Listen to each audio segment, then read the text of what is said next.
Hi YouTube family, welcome home. This is week 5 of my weight loss journey. I owe you guys a gargantuan apology for not filming and uploading yesterday. I kind of just hit a wall physically and I wasn't able to do it. So I have been so faithful about it and I felt so bad, but there was just really no way. So I wanted to just kind of tell you a little bit about what that entailed, how my day went, and kind of give you a glimpse, I guess, into a day in the life of me trying to get healthy and living with the issues that I live with, but you know, continuing to keep going and trying to keep a good attitude and all those things. So if you're new to my channel and you haven't subscribed yet, please do so by clicking the button below. I would absolutely love to have you here. This is a weight loss, getting healthy journey that is going to be lifelong for me, I hope. And this forum of YouTube and being able to connect with everyone has just been fantastic for me to be able to be accountable. We talked about that a little bit last week, accountability and what that does for you in keeping yourself on track. So I just wanted to kind of go through a day in my life. I am not a busy mom like I know so many of you are, and I am not a working mom either. Or, you know, I don't have a career per se at this stage in my life. I did have a career before. I used to be a loan officer in a credit union, which I absolutely loved. And before that, I owned and ran and managed my own business for 15 years. And so I have been a working person before with kids and all that. But when I married my husband, he and I decided that I would kind of keep an eye on the kids at home, stay at home. We didn't have a lot of bills. And the other thing is that my daughter was kind of in those upper teen years between like 14 and 18 when you really kind of need to be on top of them a little bit more and kind of, you know, be present in their life a little bit more. So we wanted to give her that. And the other thing that happened to me too was I got sick with fibromyalgia, and then I also have all of my other mental health issues. So it was just a decision to slow down. So my day, long story short, my day is not like a lot of you where you have so much jam-packed into it. I get up in the morning and I basically hit the ground and pull my sweats on, put a t-shirt on, pull my hair up, drink 16 ounces of water, get my shoes on, get out the door. If I don't immediately get myself to walk in the morning and do my exercises in the morning, then I find that I have a million excuses for it, or I will even completely skip doing it in the day. So for me to get out of bed, make my bed, and then get going towards getting that walk is my #1 priority first thing in the morning. Then I come home and I try to drink more water again just to hydrate. And then I eat breakfast, and at that point I do whatever housework I need to do. If it's laundry, dishes, you know, cleaning up, whatever it needs to be done. And then I will either come up here and film videos or come up here and edit.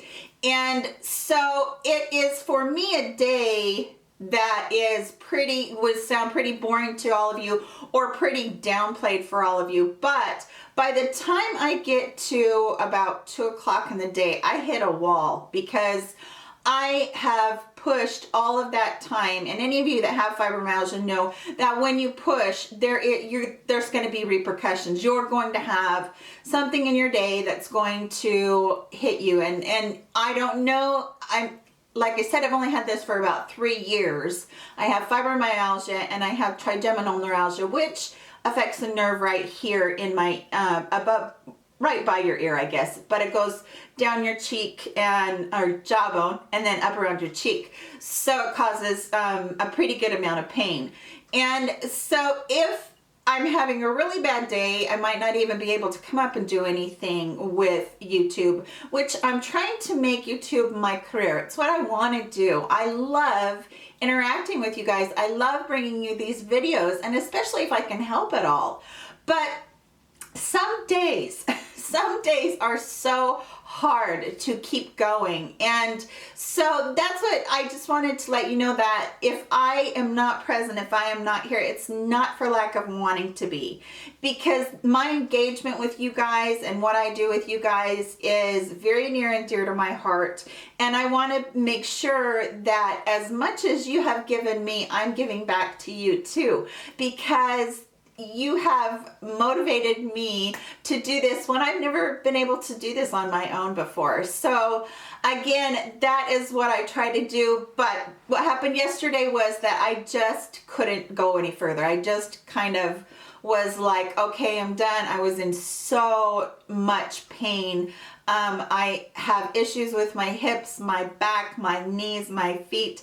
It could go on, and I'm not trying to whine and complain, because I know that this is just what I need to do, and some days are just days when I just simply can't be as in my life as I want to be. I just have to pull back and be a little bit introverted and take care of myself. And I wanted to really quickly, because I feel like this is really important, because I did not have a great week last week with my healthy eating plan. I wasn't horrible by any means, because I know what horrible is. I know what stuffing yourself all day, and I know what eating like 10 chocolate bars and 6 donuts in a day is all about. I've been there. But what happened to me last week was I just felt melancholy all week long. Just a certain amount of just really, not feeling up to myself. The depression that comes with fibromyalgia, it's hand in hand there, and it can be, every bit as bad as what you get with the pain. So I had a day when I ate okay, so those cookies that are the shortbread cookies, Keebler, I think they're, and they're the shortbread with the fudge on the back. Okay, I had a day when they left that out on the counter. The kids and my husband did. And then everybody was gone, and there they were looking at me, and I thought, what the heck? I'm gonna do it. So I ate 6 of those. And that was just like, okay, you ate 6 of them, move on. What are you gonna do, right? But those days are gonna happen. And I think that day I had a bag of baked chips. I think I ate the whole bag of baked chips. So my whole thing is, you really have to remember that there are certain things in your life that you have to try and be on top of and control. And for me, it's like not having those things in the house, so I'm not tempted. Now, the baked chips didn't bother me until I'd done the cookies, and then it was like, all right, let's just go for it. But that mentality too is so self-defeating, because you really should be able to just say, you know what? Okay, I had a few cookies. What am I going to do? I can't take it back, but I can continue on. And I did get back on track later in that day, which is unusual for me, because usually I would say, okay, well, I'm going to eat whatever I want to tonight, and then I'll get back on track tomorrow. And then I never do. I just continue that cycle, but I didn't. I ate a good dinner, and I got right back on track. So I think I just wanted to share that with you, because I know that sometimes we set ourselves up for failure. I should have taken those cookies. I should have put them down the disposal. I know I should have done that. But that whole mentality of growing up when your mom says, clean your plate and don't waste food. And so, yeah, those are the kinds of things that you kind of all click through your head, and then you're just like, it's chocolate. It's just chocolate. So I understand that there's going to be days when things happen, and I don't think there's any real reason to beat yourself up about it. If you do, you're going to kind of set yourself up for failure again, because you won't like that you ate the cookies, and you're going to be angry, and you're going to feel like you're a failure. And that's all that negative self-talk that we do to ourselves that is so bad for us. And I think it was on week 2 or week 3, I talked about loving yourself, and lots of times, and I have a couple of friends in my life that say, you are so hard on yourself. And I'm trying to let that sink in, because I am my own worst enemy lots of times. Lots of times I beat myself up when other people absolutely just don't see it. And so I feel like if somebody else that I value and I value their opinion, they can look at me and go, you know, you're not like that, you know, stop saying that. Then why don't I? Why don't I stop saying that? Why don't I just, you know, love myself enough to be kind to myself? But that's my update. Last week was not the greatest, but this week is going to be better. So from here on, I'm really going to put some more effort. My walking is going fantastic.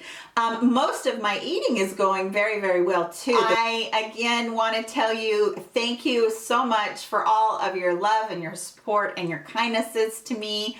I am doing fine. I do feel like my clothes are getting looser. I do feel like that.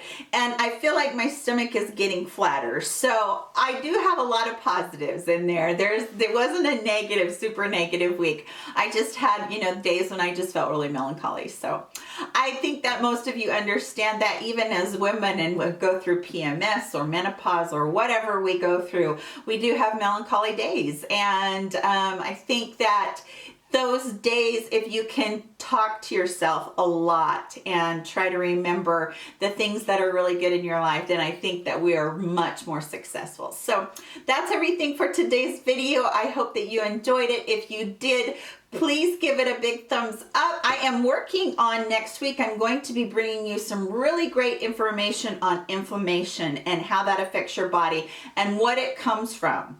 And let's just say sugar equals poison. That's what it will be all about, because it does. And boy, is that hard for me to accept, because I have the biggest sweet tooth. I am such a sweets eater, and that is my biggest hurdle. So I wanted to share that with you next week. So that's all, you guys, for today. I love you so very much. You all take care, and you have a great week. Bye-bye.